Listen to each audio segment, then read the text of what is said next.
የቀዳም ስዑር በዓል ላይ እንገኛለን። እንግዲህ ቀዳም ስዑር የሚለው በአራት ትርጉሞች የሚተረጎም ነው። 52 ቅዳሜና እሁዶች አሉ። ከ52 ውስጥ የምንጾመው ቅዳሜ ይሄ ብቻ ነው። አይሁድ በሚያከብሩት ልክ ለምሳሌ ድውይ መፈወሱን ጌታ ይከሱበት ነበር። እኛ ደግሞ በሰንበትን በዕለተ ቅዳሜ ጸበል እንጠመቃል። ዲያብሎስ ታሰረ፣ ጌታ ተመረመረ ይባላል።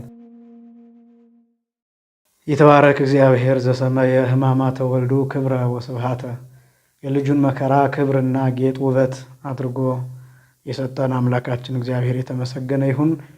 የተከበራችሁ ኦርቶዶክሳውያን በመላው ዓለም የምትገኙ ሁላችሁ በልዑል እግዚአብሔር ስም እንደምንሰነበታችሁ አምላካችን እግዚአብሔር ለዚህ ዕለትና ለዚህ ሰዓት ስላደረሰን ክብርና ምስጋና ለስሙ ይሁን። ለቀዳም ስዑር እንኳን አደረሳችሁ። እነሆ የሰሙን ሕማማትን ዕለታት አሳልፈን በዓለ ስቅለትን ማክበረን እንዲሁ የቀዳም ስዑር በዓል ላይ እንገኛለን። እንግዲህ ቀዳም ስዑር የሚለው በአራት ትርጉሞች የሚተረጎም ነው። ስዕረ ለመለመ፣ ስዕረ ፈወሰ፣ ሰዓረ ሻረ፣ ሰዓረ አሰናበተ በሚለው በእነዚህ በአራቱ የሚፈታ ነው። የመጀመሪያው ቀዳም ስዑር ማለት የለመለመ ቅዳሜ ማለት ነው። ስዕረ ለመለመ ይላል። ሳዒር የሚለው ከዚህ ይወጣን ለምለም ማለት ነው። ስዑር የለመለመ፣ ቀዳም ስዑር ሲባል ለምለም ቅዳሜ ወይም የለመለመ ቅዳሜ ወይም አረንጓዴ ቅዳሜ ማለት ነው።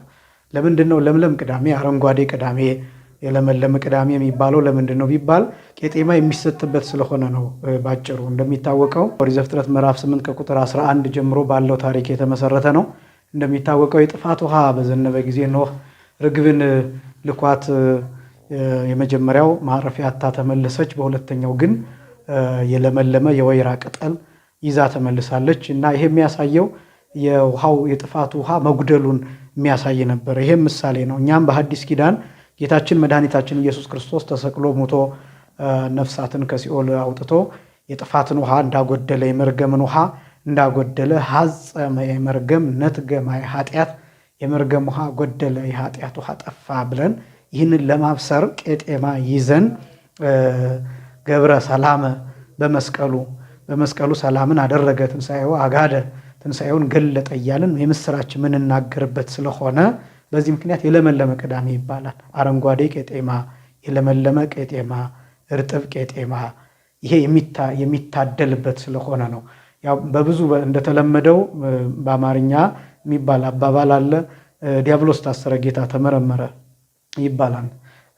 ምን ማለት ነው? ዲያብሎስን ጌታችን መድኃኒታችን ኢየሱስ ክርስቶስ በጲላጦስ ፊት ቆሞ እሱ ዲያብሎስን ያሳፈረበት፣ በሄሮድስ ፊት ተንቆበት ተተፍቶበት ግን ዲያብሎስን ደግሞ ድል ያደረገበት፣ በገዢዎቹ ፊት በሊቃነ ካህናቱ ፊት ጌታ ቀርቦ ነገር ግን በመቅረቡ ዲያብሎስን ድል እያደረገው እያሳፈረው እያሸነፈው በመጨረሻም በመስቀሉ ኃይል ቀጥቅጦ እንዳሸነፈው የምናሳይበት ምስጢር ነው። ስለዚህ ቄጤማ የሚታደልበት ስለሆነ በዚህ ምክንያት ቀዳም ስዑር ይባላል። የለመለመ ቅዳሜ፣ ለምለም ቄጤማ፣ የምስራች ብስራት ወንጌል የሚነገርበት ዕለት ስለሆነ ቅዳሜ በዚህ ምክንያት ቀዳም ስዑር ይባላል። ሁለተኛ ቀዳም ስዑር የሚለው የተፈወሰ ቅዳሜ ማለት ነው። ስዕረ ፈወሰ ይላል። ይህንን በሉቃስ ወንጌል ምዕራፍ 13 ቁጥር 12 ላይ ማየት ይቻላል። ተስዕርኪ እምደዌኪ ይላል፣ ከበሽታሽ ተፈውሰሻል ይላል እና ስዕረ ፈወሰ አዳነ ይሆናል። ስለዚህ ቀዳም ስዑር ሲባል የዳነ ቅዳሜ የተፈወሰ ቅዳሜ ማለት ነው። የዳነ የተፈወሰ ቅዳሜ ማለት ነው። ከዚያ በፊት ጌታችን መድኃኒታችን ኢየሱስ ክርስቶስ በቅዳሜ ብዙ ድውያንን ይፈውስ ነበረ። በጣም ብዙ ድውያንን የፈወሰው በዕለተ ሰንበት ነው። እንዲያውም አይሁድ ይከሱ ከነበረበት ክስ አንዱ ሰንበትን ይሽራል፣ ምክንያቱም በሰንበት ቀን ይፈውሳል ነው ብለው ይከሱት የነበረውና ስለዚህ ጌታችን መድኃኒታችን ኢየሱስ ክርስቶስ ቅዳሜ ይፈውስ ነበር። በዚህ ቀን ግን ራሱ ቀኑን ፈውሶታል። ዕለቱ ራሱ ተፈውሷል። ለምንድን ነው የተፈወሰ ቅዳሜ የሚባለው? ጌታችን መድኃኒታችን ኢየሱስ ክርስቶስ በመቃብር ሆኖ በስጋ በመቃብር ውስጥ ሆኖ ዕለቱን የለወጠበት ዕለቱን ያደሰበት ምስጢር የሚያሳይ ነው። አስቀድሞ እንደሚታወቀው ፍጥረታትን ከፈጠረ በኋላ በሰባተኛው ቀን አረፈ ተብሎ ሲገለጥ ቅዳሜ ቀን ነበር ያረፈው።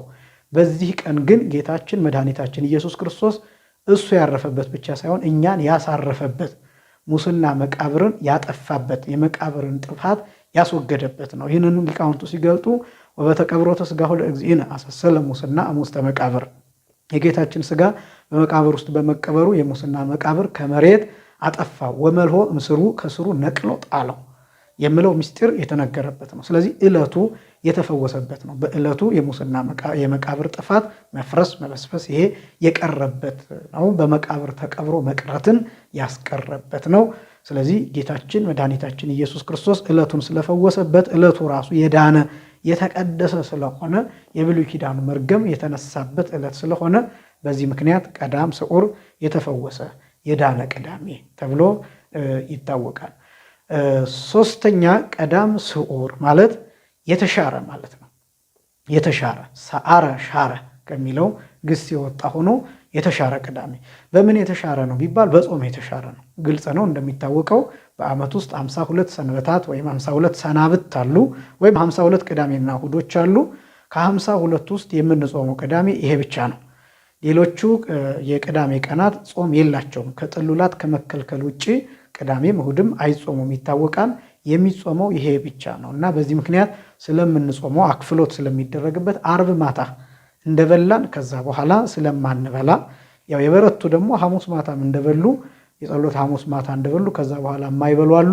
እኛ ግን አቅማችን የታወቀ ነውና አርብ ማታ ብቻ በልተን ቅዳሜ ጠዋት ምንም አንበላም፣ እንጾማለን፣ ቅዳሜን እናከፍላለን።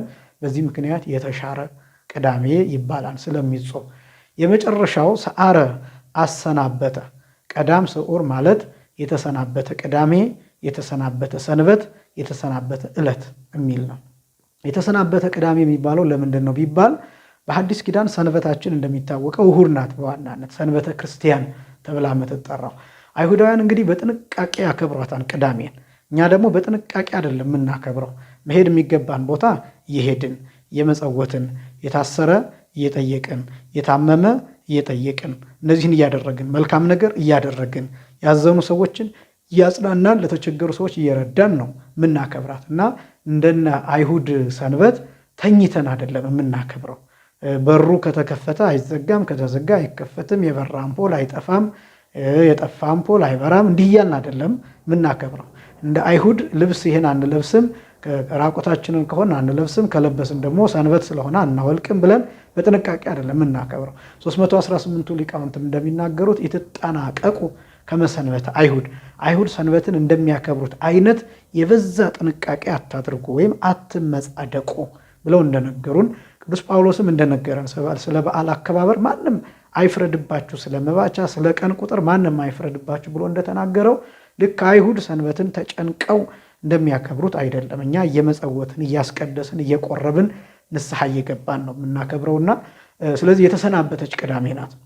ያ ማለት ምንም በዓል አያስፈልግም ማለታችን አይደለም። ነገር ግን አይሁድ በሚያከብሩት ልክ ለምሳሌ ድዊ መፈወሱን ጌታ ይከሱበት ነበር። እኛ ደግሞ በሰንበት ቀን በዕለተ ቅዳሜ ጸበል እንጠመቃለን። አይሁድ እንደሚያከብሩት አይደለም የምናከብረው። ቅዳሜ ቀን ያ ማለት የቀዳም ስዑር ሳይሆን ጸበል እንጠመቃለን የምላችሁ በሌላው ቅዳሜ ጸበል ተጠምቀን ቅዳሴ ያስቀድሰን እናከብረዋለን። ስለዚህ የተሰናበተ ቅዳሜ ነው፣ የተሰናበተ ሰንበት ነው። ለዚህ ነው ራሱ ክርስቶስም ሰንበት ተብሎ ይጠራል። በነገራችን ላይ ያው ሰንበታቸውን ክርስቶስን ሰቅለው ነው አይሁዳውያን ያለፈችውን ሰንበታቸውን ለማክበር ይሯሯጡ የነበረውና ስለዚህ ያችኛዋ ሰንበት አይሁድ ማለፏንና የሐዲስ ኪዳን ሰንበት ክርስቶስ የሐዲስ ኪዳን ሰንበት ሰንበተ ክርስቲያን ዕለቲቱ መገኘቷን ለማጠየቅ በዚህ ምክንያት የተሻረ የተሰናበተ ቅዳሜ ብለን እንጠራዋለን ማለት ነው። ስለዚህ በአራት ስሞች ትጠራለች። አንደኛ ቀዳም ስዑር አረንጓዴ ወይም ለምለም ቅዳሜ፣ ሁለተኛ ቀዳም ስዑር የተፈወሰ ቅዳሜ፣ ሶስተኛ ቀዳም ስዑር የተሻረ በጾም የተሻረ ቅዳሜ፣ አራተኛ ቀዳም ስዑር የተሰናበተ ቅዳሜ፣ የተሰናበተ ሰንበት፣ ያለፈ ሰንበት በሰንበተ ክርስቲያን ተተክታ እሁድን ሰንበተ ክርስቲያንን ትንሣኤን እናከብርባታለን። ይችኛዋን ግን እንጾማታለን።